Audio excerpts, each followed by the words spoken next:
My name is Carrie Dorsky. I am the operations coordinator here at the NWTC Artisan and Business Center, and I'm actually on site tonight. Sometimes I do these from home, so I'm in my office at our studio. I am really glad to see so many faces. Thank you for being here tonight, and Frank, thank you for being here. Our Artist Journey series we do once a month virtually right now, and maybe for the future. We've seen a lot of traction and a lot larger reach of people that we can fit in our building here, which is really cool. So this series is all about artists and business, how to be a better business person, how to be a better professional artist. We cover all those topics. We talk about our community organizations, our community galleries. So every year we try to set up a series of events that benefit the artists we work with. So I'm going to turn it over to Frank to introduce himself and say, thank you for being here. I really appreciate it. I'm really excited about this presentation. Yeah, thanks for having me, Carrie. So before I start, I would like to just go around, and if you can just say who you are, what you do, and where you're streaming from. I think that'll be a good start to begin our presentation. So let's see here. To start off with, so I'm not so used to with WebEx. But it's all pretty similar. So who would like to go first? I can go first. Okay, go ahead. All right, I'm Ellen Anderson, and I'm from Mequon, and I'm an oil painter, and I'm also currently the president of the Cedarburg Artists Guild, which has about 150 to 200 artists in it. So, thank you. Any volunteers? Just feel free to chime in. Sure, I'll chime in. I'm Jan Scoville. I'm the manager of the Artisan and Business Center at NWTC, and I'm at home tonight. And I'm Linda Glass. I'm an artist, acrylic, pastels, jewelry. I have my art at several galleries, and I'm at home tonight. Excellent. Don't be shy. Let's keep it rolling. Hi, I'm Aaron Reimers. I am the artistic project coordinator here at the Artisan Center, and I am actually here at the back of the building in our ceramics room. I just walked to the other room so I could take my mask off and say hi to everybody. And I will be joining from the back of the school. Thank you. I can go next. I'm Tanya Nelson. I am an artist. I live in Green Bay. I am one of 5 current artists in residence at the Artisan and Business Center. I work with Carrie and Aaron and Jim. Excellent. Can only hear from one side. Anyone else would like to speak up? If you don't want to, you don't have to, but I'll go. My name is Amanda Hatton. I'm in Green Bay, Wisconsin. I am a ceramic artist, and I'm currently working part-time at the Botanical Garden, which is right next to NWTC. Thanks. How about Terry? Yes, we're getting ready to jump in. Hi, it's Terry Warpinski and David Graham. And we are 2 working artists who also recently opened new art space in De Pere. That's where we were today, working our butts off. And then is it Carly? I didn't mean to cut you off. No problem. There's a little bit of a delay sometimes. I was just going to tell Amanda, I love to garden, and I think that's a type of artistry. Absolutely. But I'm one of the office assistants at the Artisan Center, and I'm streaming from home tonight. I had the day and evening off, and I've been working outside all day on a project that I'm working on. I do some freelance random projects on the side as well. So it's really good to see you all, and I'm glad to tune in. Thanks, Frank. Thank you. Sure. Hi, everyone. I'm Lisa Gray, and I'm a fused glass hobbyist. I don't yet call myself an artist, but I do like to create in fused glass, and I live in De Pere.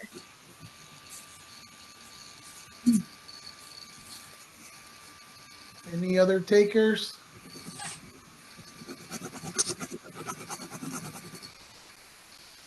Oh, okay. Well, thank you very much for introducing yourself. If you haven't done so, we might have some time a little bit later. As Carrie might have mentioned, my name is Frank Juarez. I am based in Sheboygan, aka the Malibu of the Midwest, capital of surfing in Sheboygan, believe it or not. But so today we only have about an hour together. So when Carrie had invited me to speak on this topic that's very crucial, in my opinion, to any practice, which is the business side of arts. As creatives, we would rather create than have to worry about bookkeeping, website updating, social media content, etc. But it's really hard to navigate the art world, quote unquote, without engaging in some practices that you might not be comfortable with. But before we dive in, just a little bit about myself. So my name is Frank, and I am a high school art teacher of 21 years. That's my profession. The business side of art was brought to light. I would say in the mid 2000s, about 2005 actually, where I was having a pretty active studio practice, and I wanted to learn everything about art. Besides just teaching and creating, more so focus on the advocacy of art, the business side of art, selling art, managing, a gallery operation, which I had for over 10 years. So every facet of art I was interested in. And so having a degree in administration and high school and secondary education, the best way for me to really dive in is just to take a leap of faith and just absorb every possible experience that I could obtain, either through myself or working with others. So what I'm going to present to you is kind of 2 decades worth of information in about an hour. But these are things that definitely make a big difference, regardless if you consider yourself a hobbyist or emerging artist or professional artist. No matter where we are in our careers, we can always learn new skills because, as you know, this world is changing drastically. And so in order for us to keep afloat, we need to adapt and really pay attention to what's happening around us, okay? So Carrie's going to manage the chat box. So if you have any questions, feel free to chime in. And when I present, if you have questions, feel free to ask. You don't have to wait until I'm done with the presentation. I want to kind of keep an ongoing conversation, and that's what it's all about. So if I do speak a little too fast, let me know. Otherwise, I'll do my best to slow down. All right. So before we begin, can everyone see my screen? Yes, I can see it. Okay, excellent. So this is a topic, so I like to call professional practices for artists. And essentially this is professional development for artists or a creative, depending on how you categorize yourself. And so there's a lot of moving parts when it comes to maintaining or starting a career. Now, one thing I do want to point out is I don't talk about resumes or CVs or website development or how to price work. Those are things that are kind of separate than what I'm doing. I consider this to be more about the why and the how versus the what. So an example of the what would be like how to develop your business card or how to create a social media campaign. Those are what's. And so I'm focused more on the action of how to get those things to an audience. As I mentioned earlier, my name is Frank, and I've been highly engaged in the world of art since 2005. Started off teaching, then then decided that I wanted to take my studio practice a bit more seriously. So I was, making a lot of work back then. I was exhibiting quite a bit, but I also wanted to engage in other aspects of art. And but the crazy thing is, my curiosity was basically what dictated which path I wanted to head into. I did not have the answers. Back then there was no one to really rely on, because as you know, when you're an artist or a business, it tends to be slightly competitive, and so I really didn't have any role models as I was kind of growing up. And what's interesting is, looking back at the past 2 decades, the thing that really guided me into the path that I am today is reading. So I do read as much as I can. I'm a very slow reader, but when I read, I like to self-reflect. I like to sit and ponder certain things. And as artists, we want to have or create a sustainable art career, whatever that may be. So these are some of the books that really paved the path today. So on the left, there's The Artist Guide by Jackie Bedingfield. On the right, you have What Colors Your Parachute, and then Success Magazine. So not only do I buy books focused on the business side of art, but I also subscribe to magazines. We're surrounded by a lot of content, a lot of visual imagery that can be very motivating, but could also be a point of questioning yourselves. Am I happy where I am now? And if not, what can I do to change it? Right? So just some quick takeaways. This one you might have read or heard about, but it's basically a job seeking book. And so my takeaway from this book is basically, what skills do I have, and where would I like to use those skills? So I'm a graduate of Carey University, class of '97, and my degree was in commercial art, which is graphics communication nowadays. But I knew from an early point after graduation that I didn't want to be stuck behind a cubicle doing entry-level work that wasn't very creative. And so as I picked up this book, I wanted to really find out where my skills were. And art has been something that has always been embedded into my DNA as a young kid.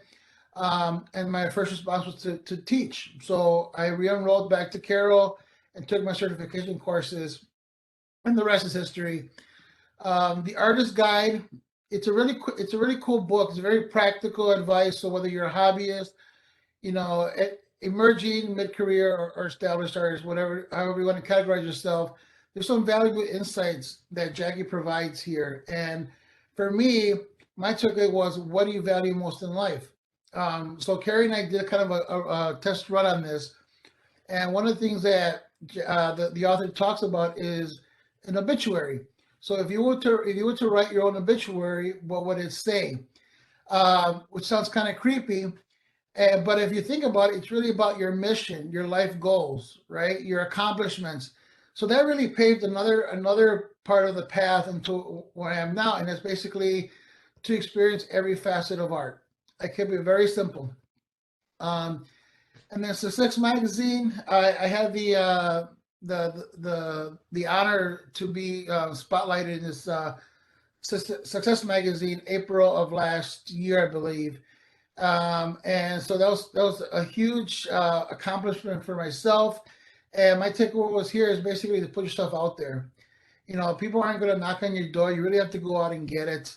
The nice thing with social media is networking is endless. Email is endless. People are online more than ever. So why not take advantage of it?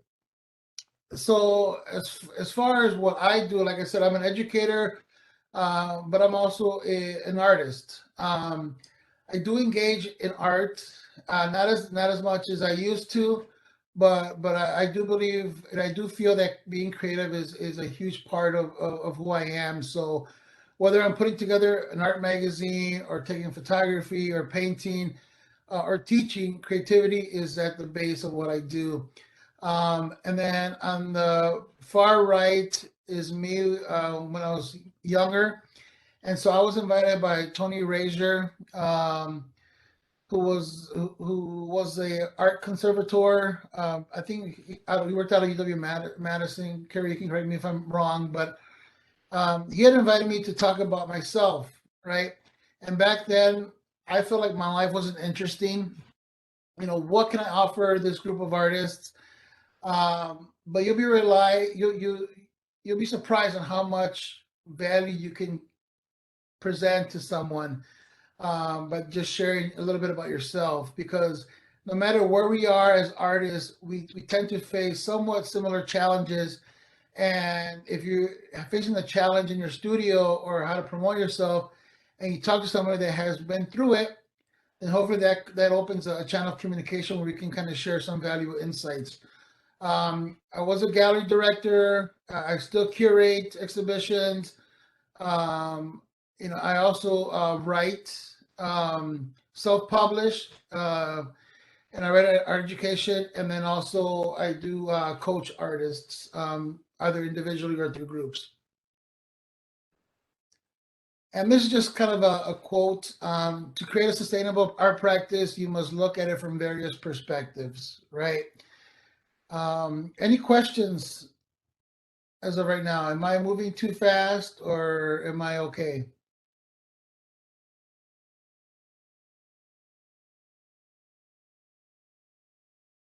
All right, no comment means good.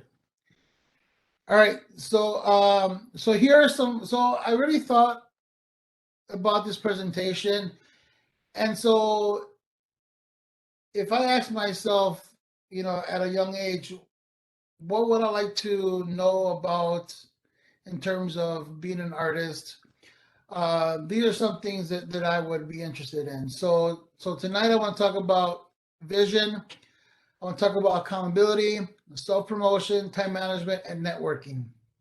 So these are little snippets of things that I share with artists. And as I mentioned before, we are all at different places in our career. Some of us are starting, some of us have been in the game for years, but there's always something that we can learn from each other, and from ourselves. So vision. This is what my actual studio looks like. All right. What you see behind me right now on the screen is the virtual background, which I have no idea how that kind of even came on the screen. But I'm not going to argue. It's a pretty cool backdrop. So vision, like similar to the Jackie Bedingfield who asked the reader to write an obituary, like, what do you value? And by answering what you value can give you some idea as far as what you want to pursue. So like I mentioned before, I knew that I wanted to, engage in every aspect of art, many of which I learned by trial and error. As artists, we don't like to fail or be rejected. That's just a part of life. And one thing that I always say to myself, that if I get rejected, it's not personal. It's maybe because it wasn't a good fit for what the curator or the juror were looking for. And to this day, I still get rejected, believe it or not, because every opportunity is different. But the thing is, you always want to be in your best game. You want to always start off on the right foot, but really getting your stuff together. That means updating your website, keeping your social media presence active, keeping your art statement current. Have business cards ready. Business cards are kind of things like a thing of the past, but they're still being distributed today. So it's really about just trying to get everything ready and organized. And that comes with planning, right? So when you're thinking about a vision, you're thinking about planning. So I'm just going to show you just a couple slides of some of the stuff that I do. And for this slide, I currently have an exhibition at UW Oshkosh called A Sense of Space. And this exhibition was based off of the past 2 years, during the pandemic, and how I, as an artist, was coping with what was happening, not only personally, but also professionally. And so I use my art as a way of coping, as a way of expressing myself through imagery. And so that's the power. That's the nice thing about art. You know, it can be very powerful. It can be impactful if you allow yourself to be vulnerable. And that's one thing that I've learned is how to be vulnerable. And I realize that as artists, we do get judged, and that happens regardless of whatever profession you are. But when you're vulnerable, you're being more real, and I think people can connect to it, and that can show through your art as well. This is a slide from the Money Show, which I co-curated with Rick Cassini-Cador, who's the gentleman in the black shirt. He's an editor of Collage Magazine based out of Canada. So Rick and I co-curated a show called The Money Show at St. Kate in downtown Milwaukee. And the reason why I'm showing you the slides is because part of being an artist is being able to create content.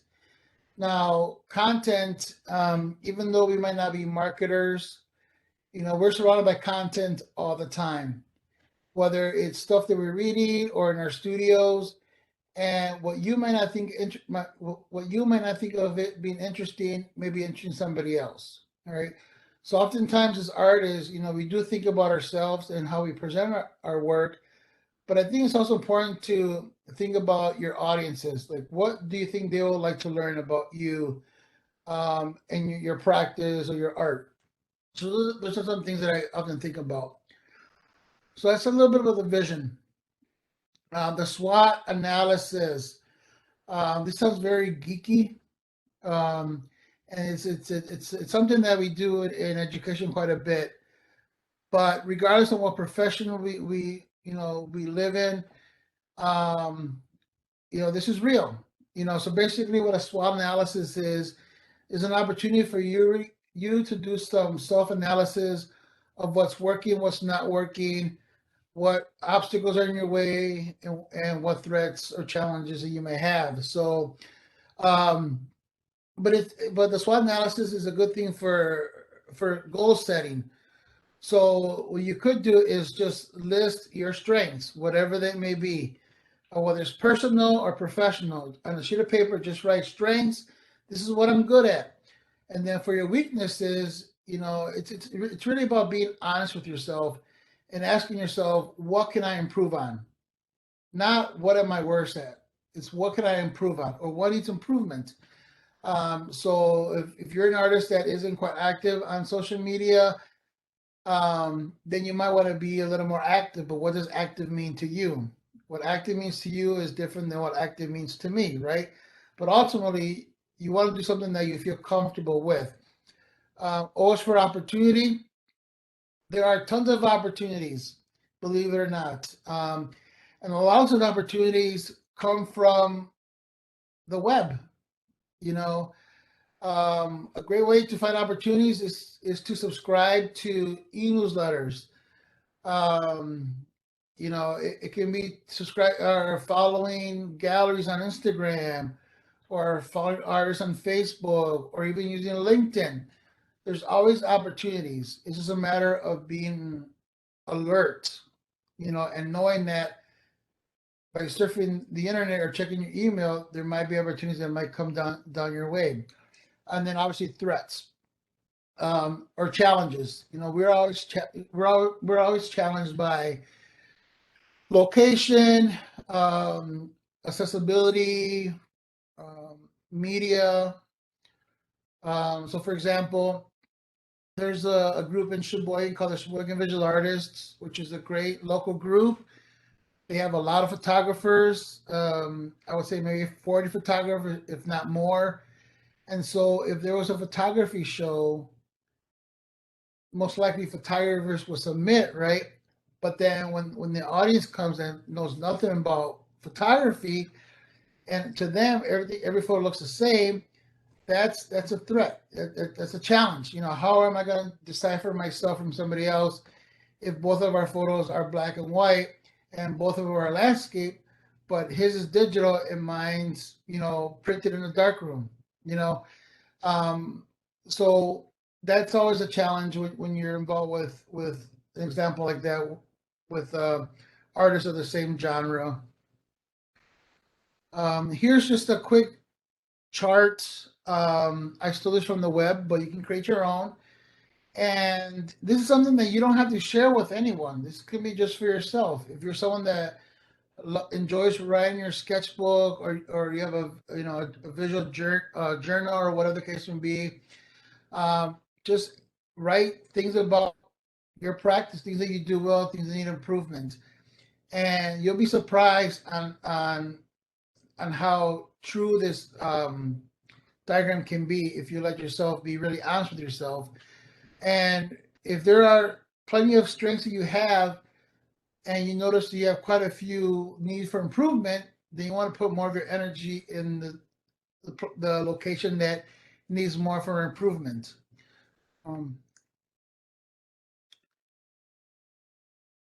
Accountability. This is huge, and I do say this to artists that I work with. If you're not going to take yourself seriously, if you're not going to apply something that you've learned, whether tonight or from reading or from talking, then it's really hard to get any traction with your practice or your career. It's really about being accountable, holding yourself accountable, never saying to yourself, oh, there's always tomorrow, there's always next week, which I'm guilty of that myself. And we all do it. But it's really, getting things done, right? And using that as a motivator to keep pushing yourself further and further and further. So one thing that I often ask artists is, in what ways do you hold yourself accountable? If you're single, obviously you hold yourself accountable. But if you have a significant other, share your vision or your goals with that person and have them help you be accountable. But ultimately, all the successes that you're going to experience are based on your efforts. All the failures or rejections that you're going to experience are because of your efforts as well, too, right? But that's the only way you're gonna grow as a professional, as an artist, is to really put yourself out there and have some obtainable goals of what you want to accomplish. Here's a kind of a funny story. But my New Year resolution has always been to stop drinking soda, primarily Pepsi. And typically, like the first day, January 1st, I would forget and have a Pepsi. And then I'm like, shoot, my whole year is ruined. Oh, well, I'll just have Pepsi every day. And a resolution isn't like a goal. A goal is meant to be obtainable. It's meant to be realistic. It's meant to be fluid. A resolution is more like usually black and white.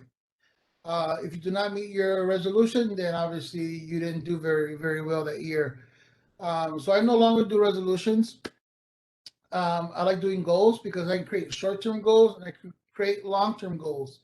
I can create little details that will allow me to reach that bigger goal, right? But ultimately, as you set goals, you're holding yourself accountable and you're making checklists, or sending reminders of getting things done. But nonetheless, you really want to hold yourself accountable always. Self-promotion. This is an area that tends to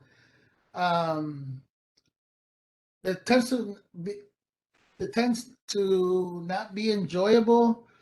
I have a lot of artist friends, just like all of you do.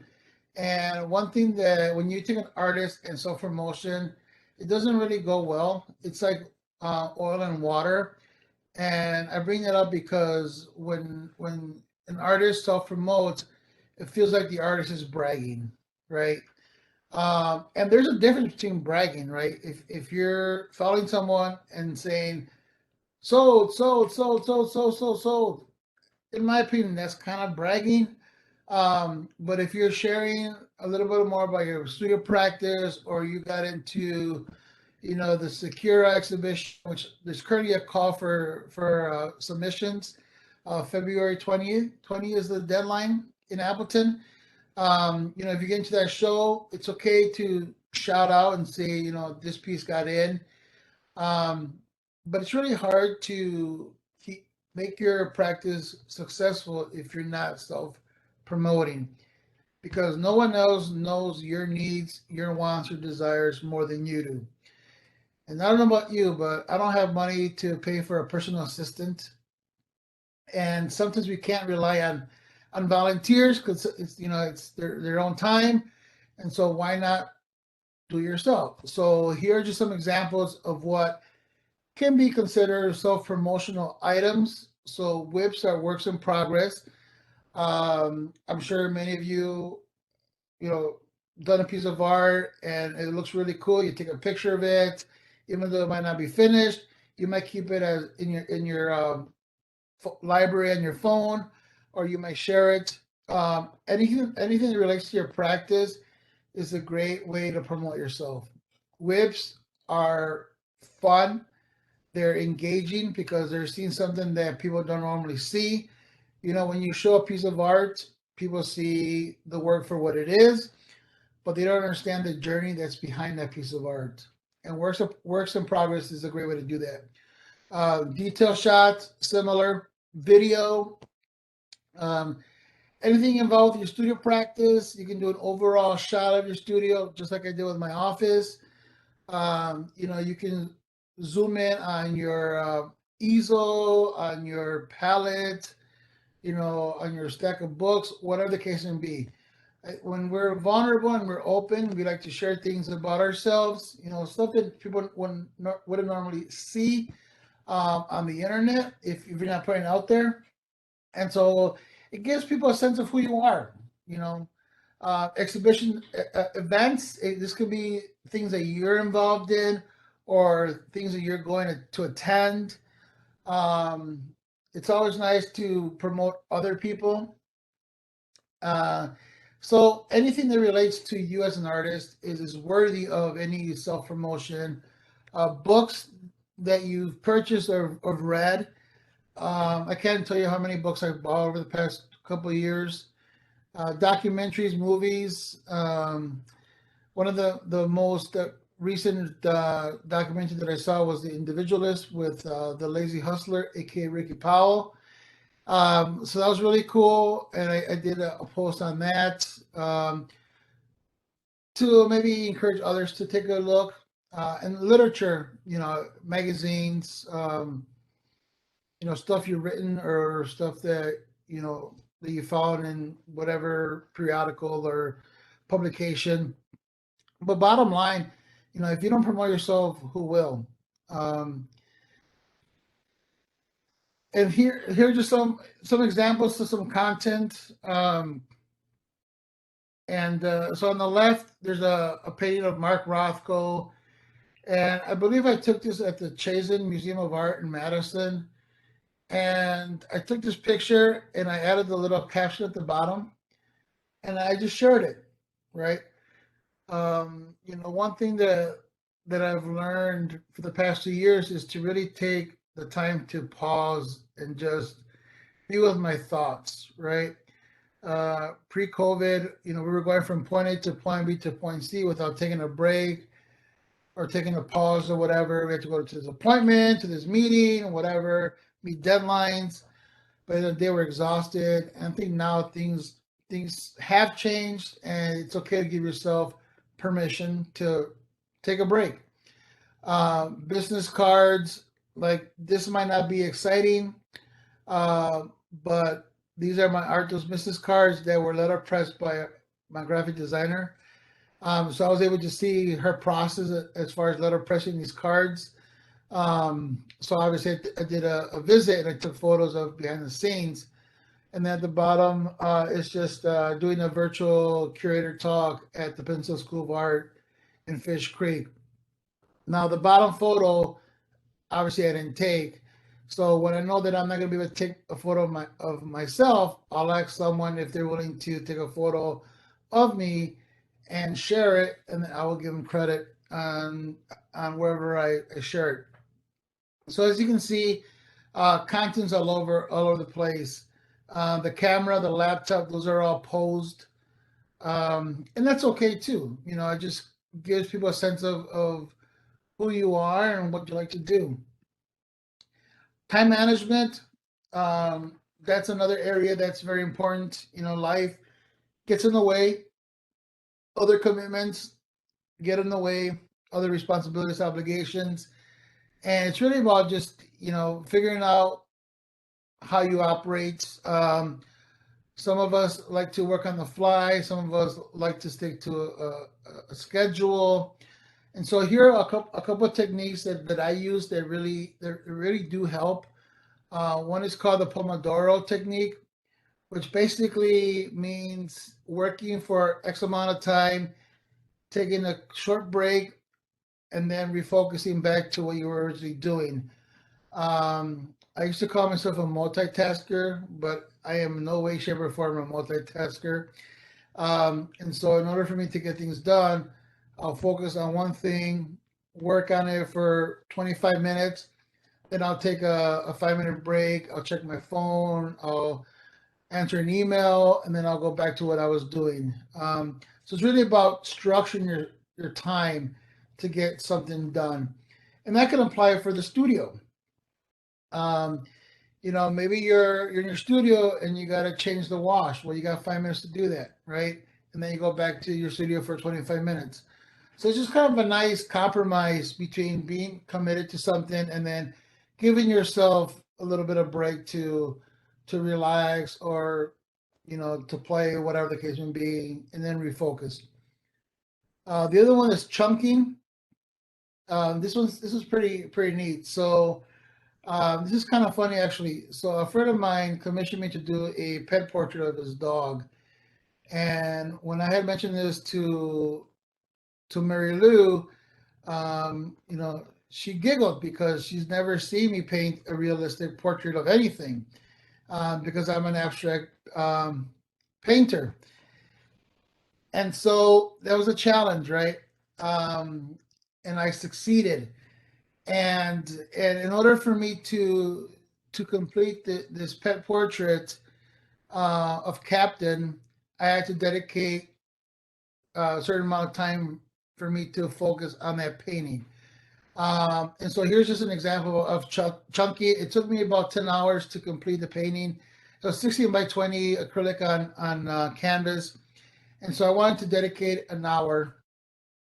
And so that took me roughly 2.5 months to complete it, right?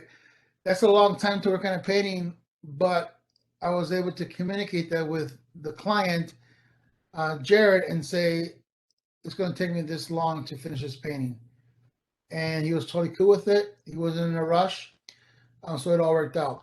So chunking is a nice way to permit yourself uninterrupted time. And it can be any length of time. It can be an hour. It can be 2 hours. If I knew that I had Sunday from 6 to 8 off, then instead of spending an hour a week, I would have spent 2 hours a week, and I would have been done in 6 weeks versus 10 weeks, right? No, 5 weeks versus 10 weeks. So it does help. Those are just a couple of time management skills or techniques that can be a benefit. And then networking. That's something that is needed as artists. And you know, there's a lot of venues that are open to the public, like the new art space in De Pere. They had some in-person receptions, which were well attended, and some events as well. But not everyone's comfortable in being out in public spaces, and that's okay. And there's always other ways to network, and the online is such a great contributor to that. Whether it's email, whether it's social networking on Instagram or Facebook, there's always a channel of communication, but it does take effort and it does take a sense of accountability You'll be surprised how many opportunities flow through the web that are missed by a lot of people. And so here are just some examples of some networking ideas, in person or virtual, like tonight. Email, social media, and word of mouth is probably the best way to share anything, really.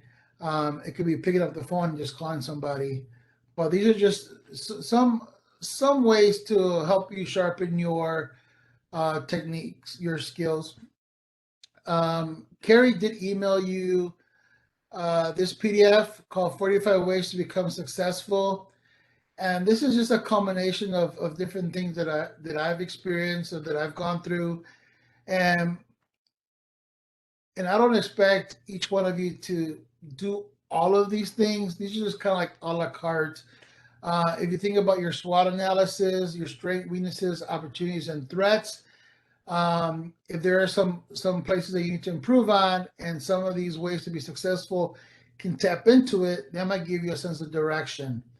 But also realize that when you try something new, there is opportunity to fail, right? But regardless of what the outcome is, you're taking that initial step to advance yourself professionally and personally. So in my book, that's always a win-win, right? And as you do things, you start to realize that there's certain things that you excel in and things that you don't excel in. Like there's things that I don't excel in, but there's things that I excel in, right? No one's perfect. You know, we continue to do what we can to better ourselves. So this is kind of a very brief snapshot of just some ways that you can sharpen your business of art sense or skills. I do want to do one plug. So I will be presenting on a topic similar to this in April, and Carrie can share out the link in the chat box. But I'm going to be facilitating a 6-week in-person session at NWTC. Each session is 2 hours, focused on one specific topic.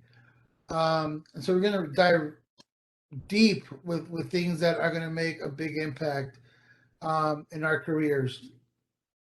And lastly, here's my contact info. I am always available.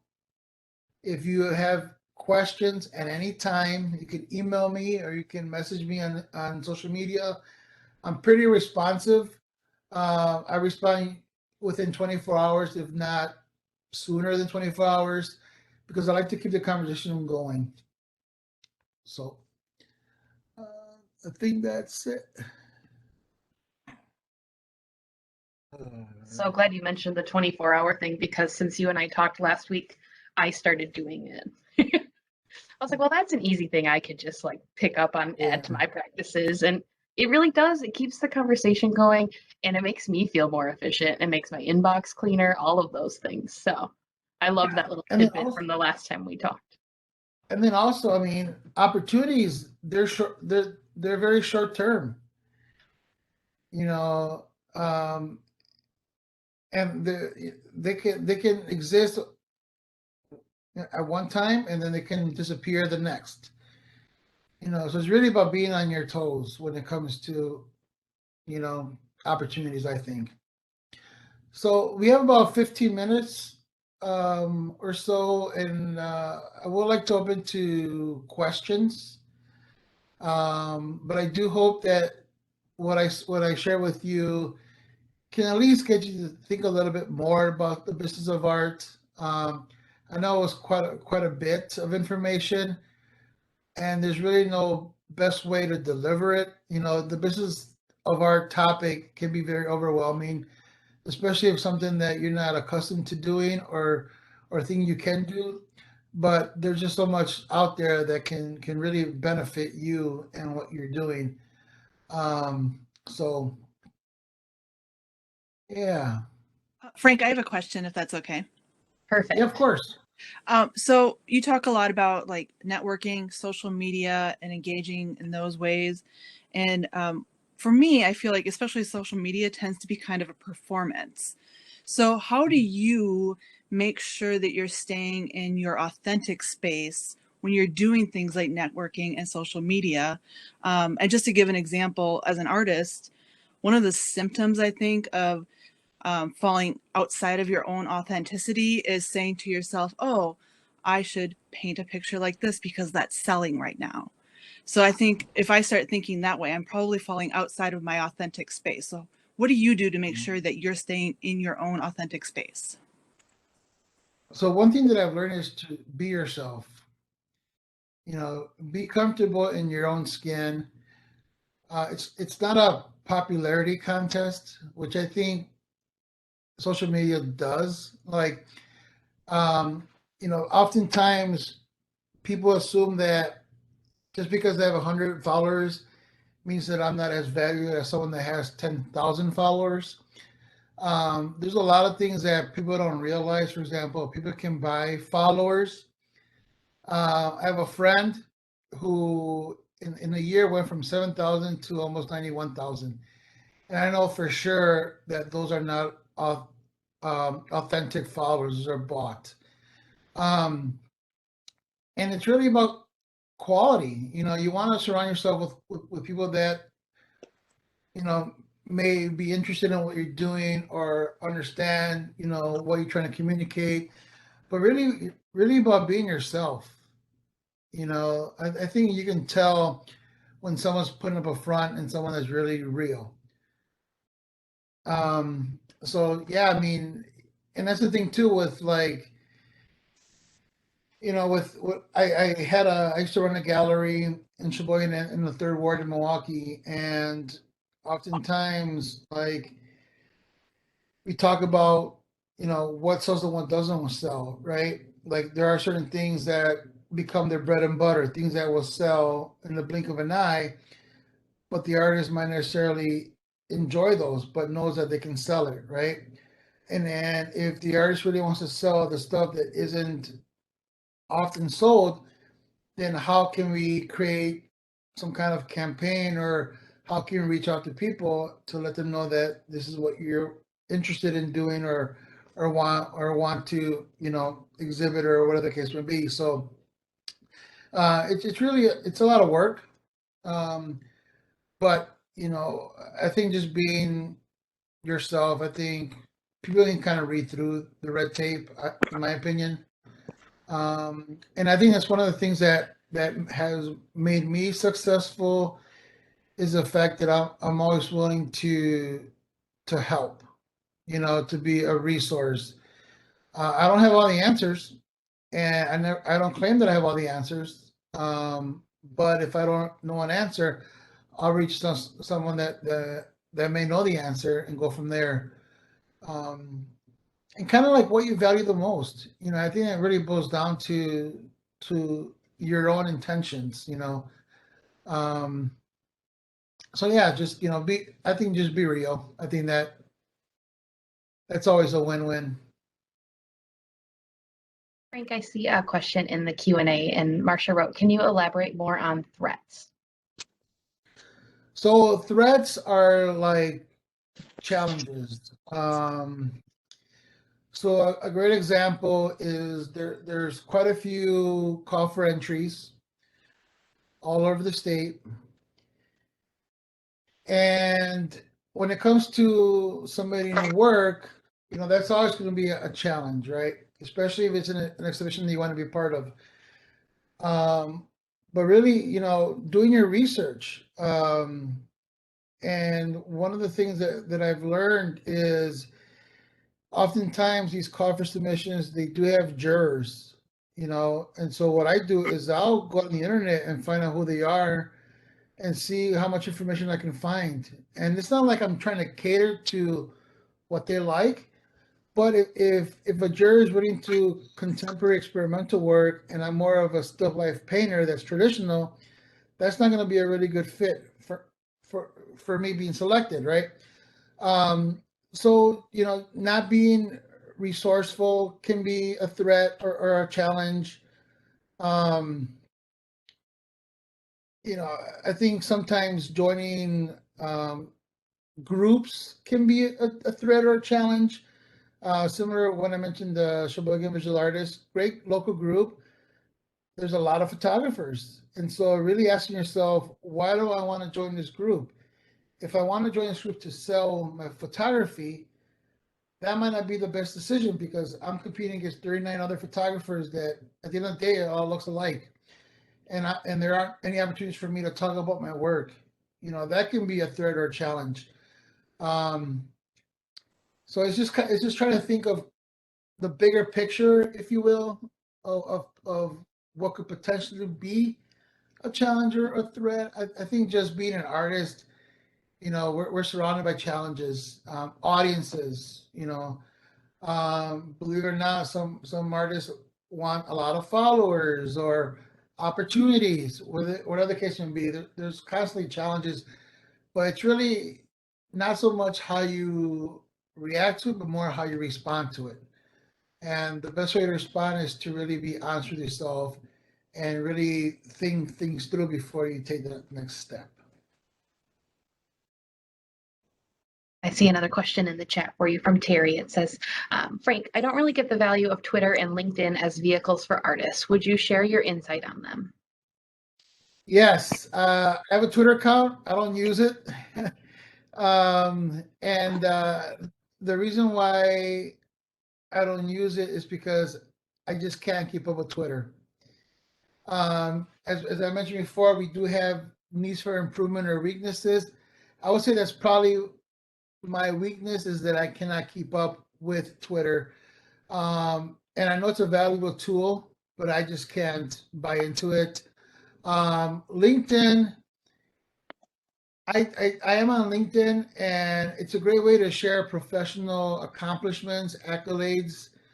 Not so much about like, you know, sharing like personal stuff. Like today, I had a blueberry cheesecake that I made from Martha Stewart's cookbook. You know, it's just not that kind of a thing. That would be more applicable to like Facebook, right? So each social media platform kind of presents its own appearance. You know, LinkedIn is more about professionals networking. There's a lot of articles. There are, believe it or not, there's a lot of artists that are on LinkedIn. But the way they navigate LinkedIn is similar to how they navigate Facebook and Instagram. And so every platform has to have its own voice, if you will. You know, I look at Facebook as more of a conversational platform. Instagram, I choose as more of a selective curated platform that kind of shows, you know, the highlights or works in progress, whatever. And then the LinkedIn is more geared towards professionals. So like NWTC shared this virtual, you know, session on there. So every platform kind of dictates what content you want to share. But the neat thing about it is when you take content, you can cater it based on wherever you want to post it. So you can recycle content.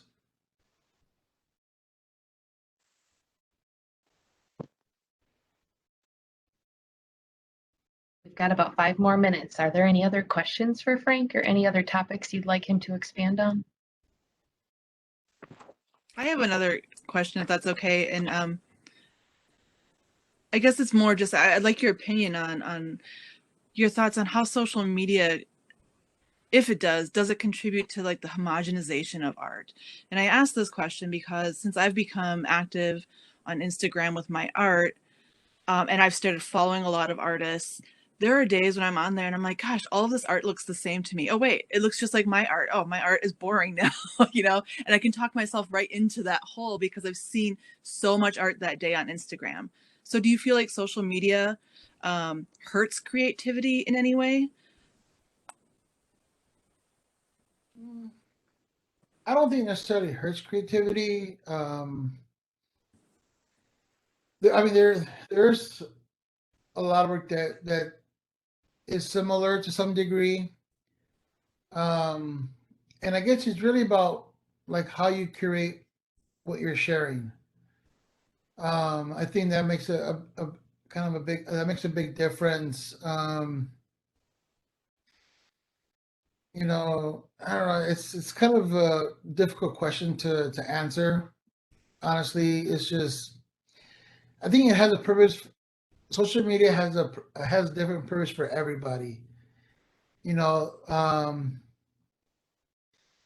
yeah. If anything, it allows you to present yourself in a different way. You know, and like I said, each platform is different. I prefer Instagram because it really invites me to be very selective as far as how I present what I'm doing. Um, you know, and if you take Facebook, they'll do the photo dump, you know, where there's like 100 photos of like the same thing, you know, and it's really about the experience. Like, what kind of experience do you want to give the people that are following you? Um, and so maybe that's something that you may want to think about is more about the experience and not so much like your experience, but more of the experience of your audience. You know, what we think might not be interesting, maybe the world somebody on the other side. We just don't know. And and so I think that kind of when you think of your audience, I think it does open that channel of creativity and how you present what you want to share. Does that answer? Yeah, I think that's good advice because when I'm posting, I don't think about that. I just think, oh, I did this today and that's cool. And then I post it and then I see other artists posting similar things. I'm like, oh, just kidding. That wasn't cool. It was boring, you know. And Yeah. I kind of get caught up in that loop often. Yeah. So here's one thing that I learned with Instagram is to get so there's this thing called engagement, and to get a higher engagement, you want to take advantage of the carousel, which is like multiple images, because what it does, it'll recycle through your feed, and that's a good way to keep someone engaged versus someone that posted one image. You know, so if you compare yourself with someone else, let's say you posted 10 images of different detail shots of your work, and the other artist posted one picture, yours is going to be more interesting and more engaging than the one picture. You know, so it's really on how you know put yourself out there. We have one more question in the chat. It says from Kendra, if you had to start all over, what would you focus on? If I was to, that's a good question, and I often think about it. If I was to start over, I would go into business. Um, Knowing what I know now, I would have taken business classes. It's really hard to be successful if you're not engaged in the business side of whatever it is that you're pursuing or you're in. You know, art isn't just about making art, but it's also sharing it, selling it. Um, you know, and as you know, art is a luxury, and but for us, it's so much more than just a luxury. It's who we are, you know. But then, how do you get that into a consumer's hand? And I think that's a part that's always the most challenging because we don't always have the right answer. And that's okay. You know, if you're willing to take a risk and try things and ask yourself, did this achieve the results that I wanted to achieve? That's the start. And that's kind of how I navigate stuff. I don't follow like a recipe book. A lot of it's just based on stuff that I hear, that I read, you know, that I hear, that I see, and I ask myself, you know, this is something that could be a benefit, so why not just shoot it out there and see what happens? Um, and I think the thing that has helped me succeed is I tend to keep the same vision every year. Um, and my goals are focused on art, you know, like every facet of art. So um, So yeah, I mean, definitely business would help. Um, you know, just like the whole record keeping, uh, doing your taxes on time, keeping all your receipts, right? Um, getting a seller's permit from the state, you know, separating your personal from your business accounts.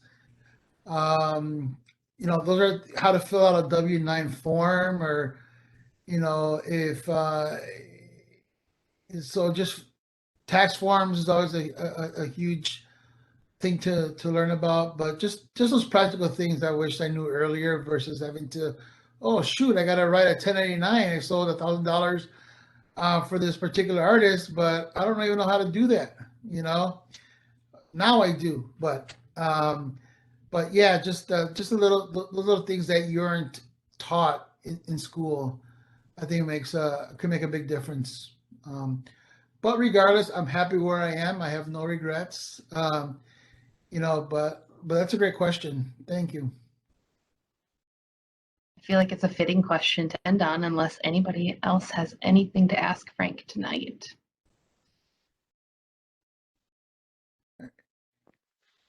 If you have no questions or comments, that's great. I'm going to send my presentation to Carrie, and she'll email that to you with my contact info.